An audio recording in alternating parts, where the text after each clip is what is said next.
So let's have a conversation.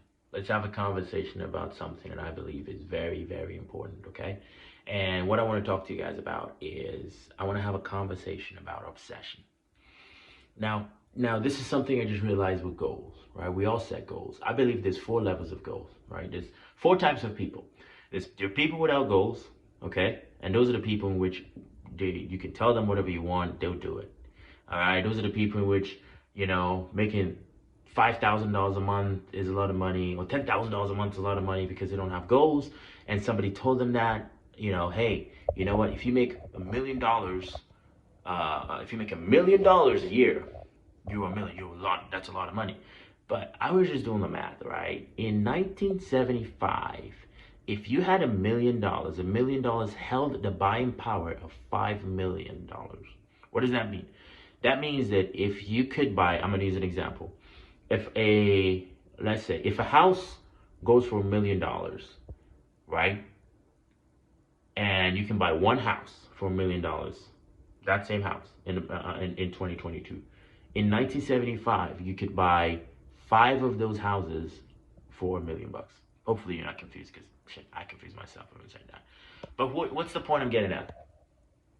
If you factor in inflation, if you are a modern day American, now I'm making this videos for Americans. If you're a modern day American and you're like, man, okay, I'm gonna save $400,000. I'm gonna save, put my money in my 401k, and hopefully I'm gonna have $400,000 or $500,000 in 30 to 40 years, or I'm gonna have $1 million in my 401k in 40 years. Let me be honest with you, dude. You have the wrong dream. That's the wrong pipe dream that you've been sold. Because here's the real truth. When you factor in taxes, okay, you got to pay taxes if you have a traditional 401k, or if you're one of those really, really amazing people and you got a Roth 401k or Roth IRA, which is really good. You do the Roth. You pay the taxes ahead of time, so your money is your money.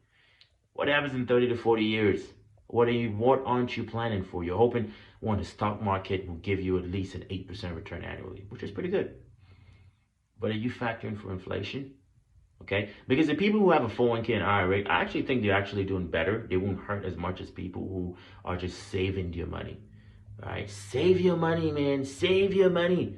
Here's the reality is, I found this, man. People who save their money, and they're not factoring another thing, which is the one thing that always gets us, is inflation. Inflation will eventually make you lose, depends on how many percent, over 30 years, anything from 40% to 60% of the buying power of whatever amount of money you have saved up. But that's not the point of this video, okay? I just want you guys to open your eyes and kind of pay attention to what's out there, basically, right? So as far as goals go, you have those people who don't set goals. I think they've already lost.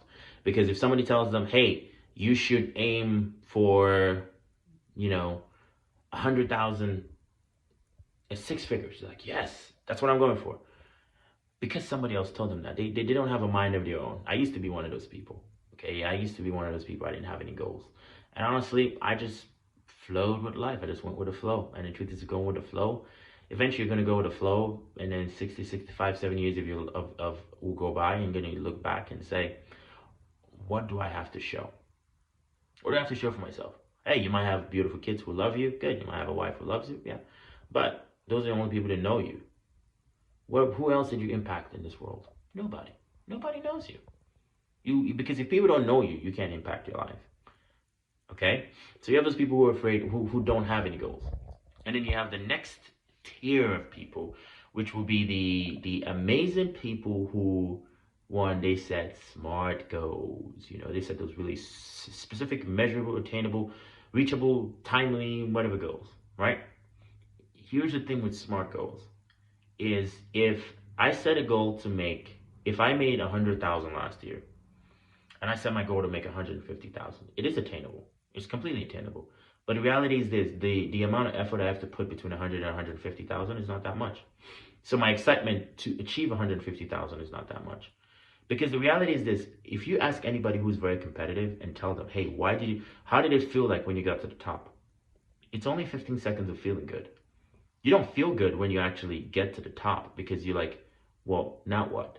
You get there, and then people are like congratulating you. Oh my God, you're number one. But then you're like, now what? Now what? What's next? And then you have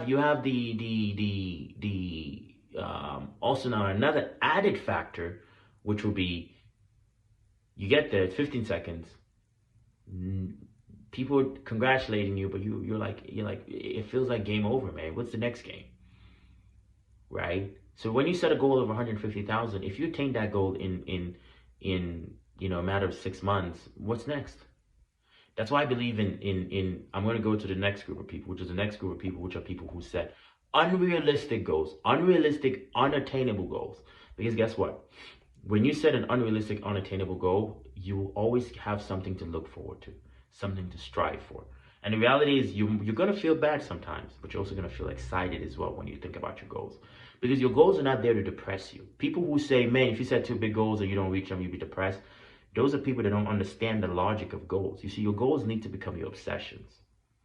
You see, the third group of people don't set unrealistic goals. They set obsessions. You see, your obsessions will eventually become your possessions. If you set a goal, if you set an obsession to help a million people, to do that, you needed $150 million. And it was your obsession to make the 150 million. And come rain, come sunshine, you're not going to settle for less than that. I guarantee you the universe has no choice but to give it to you. The universe has no choice but to give it to you. So, now, that's what I'm saying is when three types of people who set goals, I said four initially, but it's three types of people, which are the people who don't have any goals, people who set the smart, the middle class, right? You have the people, the lower class, the middle class, and then you have the upper class. The difference is the lower class, other people think for them. The middle class, they're comfortable with being middle. The upper class, they're never satisfied. They always want more. I know people tell you that's greed, but the truth is this, as human beings, we are excited when we keep going for more. So people who tell you it's greedy to never be satisfied, those are people who gave up, man. Don't be someone who gave up. Don't be a I gave up person.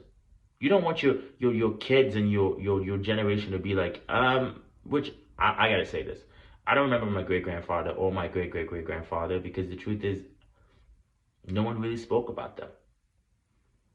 Because if you were somebody in which your kid is proud of me, like my dad achieved this much, and then he told his kids, and his kids like, oh, you should have seen great-grandpa, man. Your great-grandpa was so amazing. And then say your great-great-grandpa did so much. Now, guess what? Your kids are talking about you, not just as a grandfather or great-grandfather, but they're talking about the impact you made in the world. And that's the kind of person you got to be. So, what I want to say about goals is don't be one of those people that have no goals. Don't be one of those people that settle for average, middle class, right? And also don't be one of those. And you got to be that person that sets obsessions, not goals, man. Yeah, the third people, the upper class don't set goals. They set obsessions. Okay, you gotta be feeling a tingly, freaking, your energy needs to be on a different level based on the goals you set. Because when you set obsessions, you think about it day in, day out. No one can derail you. No one can stop you. That's the difference between people who set measurable goals, no goals, and people who set obsessions. You need to write down your obsessions. So I think we need to change the name from goals to obsessions. You need to be obsessed. You need to be obsessed with what you want to achieve, what you want to attain. So you need to set massive, unrealistic goals. With that, I leave you with